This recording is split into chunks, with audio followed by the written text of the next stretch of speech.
कुछ बच्चे हमारे आसपास बहुत से लोग मिल जाएंगे जो अपने नाम के आगे राजपूत लगाते हैं। नाम क्या है? हाँ, सनी राजपूत, हाँ, कृष्णा राजपूत। तो ये राजपूत हैं कौन?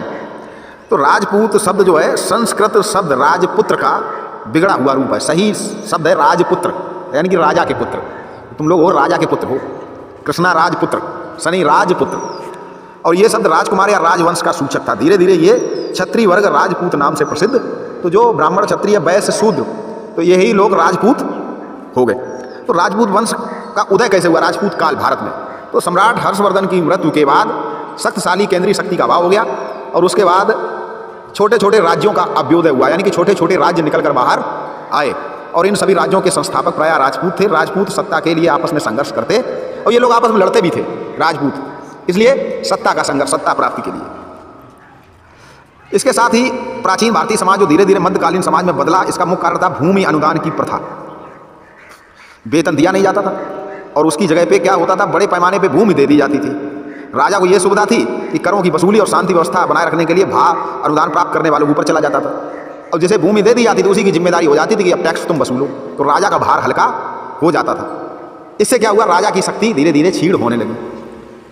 अब तुम ऐसा सोचो कि कोई राजमिस्त्री है, राजमिस्त्री मकान बनाने वाला, और वो क्या करे कि ज़्यादातर काम अपने लेबरों से करवाए, यानी कि चिनाई का काम खुद मिस्त्री खुद ना करके जो उसके लेबर हैं उनको बताए ऐसे जोड़ो, खुद बैठा रहे और उनसे कहे ये दीवार जोड़ दो, ये जोड़ दो। तो धीरे धीरे क्या होगा कि जो लेबर था वो जब वो धीरे धीरे सीख जाएगा तो वो खुद मिस्त्री बन जाएगा और 4-6 दिन बाद वो काम छोड़ के चला जाएगा, वो अपना काम करने लगेगा।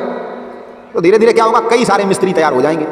इसी तरह इसीलिए पुराने कारीगर, जैसे मैंने पेंटिंग का काम सीखा था, तो पेंटिंग का काम क्या होता था कि शहर के कोई मशहूर पेंटर होते थे तो वो काम सिखाते थे। कोई स्कूल तो होता नहीं था उसका, ये जो बोर्ड वगैरह लिखते हैं स्कूलों में, जो नाम वगैरह लिखते हैं ये लोग, तो क्या करते थे 2-4 साल तो अपने यहाँ खूब झाड़ू लगवाते थे, रंग साफ करवाते थे, ब्रश धुलवाते थे और काम नहीं सिखाते थे। किस लिए नहीं सिखाते थे? अगर हमने इनको काम सिखा दिया तो ये छोड़ के चले अपनी दुकान कर लेंगे जाके, तो हमारा भी काम बट जाएगा। अभी सभी ग्राहक मेरे पास आते हैं, फिर इनके पास जाने लगे और कई सारे पेंटर तैयार हो जाएंगे, फिर हमारा क्या होगा?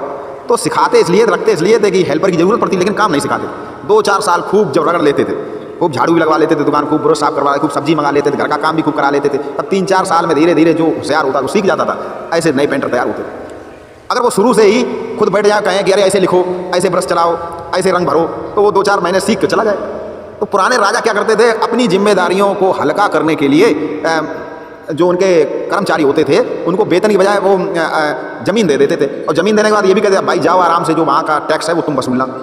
और जब वो खुद टैक्स वसूलने लगता तो धीरे धीरे खुद ही मजबूत हो जाता था, उसके पास पैसा आने लगता था और राजा को देता था थोड़ा, अपने पास रखता था ज़्यादा। तो ऐसे धीरे धीरे एक राजा की बजाय कल कई राजा पैदा हो गए, यही राजपूत बन गए, राजपुत्र। वो कहने लगे हम खुद राजा, हमारे पास खुद जमीन, हम खुद टैक्स वसूलते हैं। धीरे धीरे केंद्रीय शक्ति का अभाव हो गया। बात आई समझ में? अपना हुनर, कहते हैं विद्या बांटने से बढ़ती है, ये बात सच है, लेकिन ऐसी भी विद्या ना बांटो कि जो तुम्हारा अस्तित्व ही खत्म हो जाए। विद्या बांटो, योग्य व्यक्ति को विद्या बांटो, लेकिन उसको इस हिसाब से कहते हैं गुरु सब कुछ अपने चेले को सिखा देता, लेकिन एक दांव बचा के, पहलवान जो होता है वो अपने चेले को पहलवानी सिखाता है, सब दांव सिखाता है, लेकिन एक दांव बचा के रखता है, जिससे कि वक्त पड़ने पर हम उसका प्रयोग करके इसको पटक सकें। और सवेरे दांव सिखा दोगे तो पता लगा वो चेला तुमको ही पटक, फिर तुम्हारा गुरु भी तुमसे कोई नहीं कहेगा।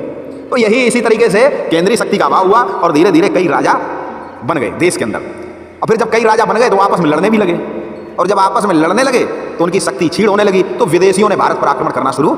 इसी तरह भारत में विदेशियों का आगमन हुआ। बात आई समझ में? हाँ, राजा एक था तब तक विदेशी नहीं आ पाते थे, लेकिन जब कई राजा हो गए आपस में लड़ने लगे, उनकी सारी शक्ति, सारे सैनिक, सारा धन आपस में ही बर्बाद होने लगा, कमजोर होने लगे और विदेशियों ने आक्रमण करना शुरू कर दिया, जीतते गए और देश के अंदर सल्तनत, मुगल, अंग्रेज, ना जाने कहाँ कहाँ से लोग आ गए। तो भारत के अंदर उस समय कौन से प्रमुख राजवंश उदय हुए उनके बारे में थोड़ा जान लें विस्तार से, अगले भाग में हम लोग जानेंगे। तो उस समय एक राजवंश था प्रतिहार, थे वो भी राजपूत ही, लेकिन वो अपने जैसे राजपूत में भी कई लोग गैड़वाल लिखते हैं, कोई लोग चंदेल लिखते हैं, कोई लोग कुछ लिखते हैं। तो ऐसे एक वंश था प्रतिहार वंश, और उसमें कई सारे राजा हुए। ठीक है, अभी बात एक था गहड़वाल वंश जो कन्नौज में था, प्रतिहार वंश उज्जैन में था, कन्नौज का था गहड़वाल वंश।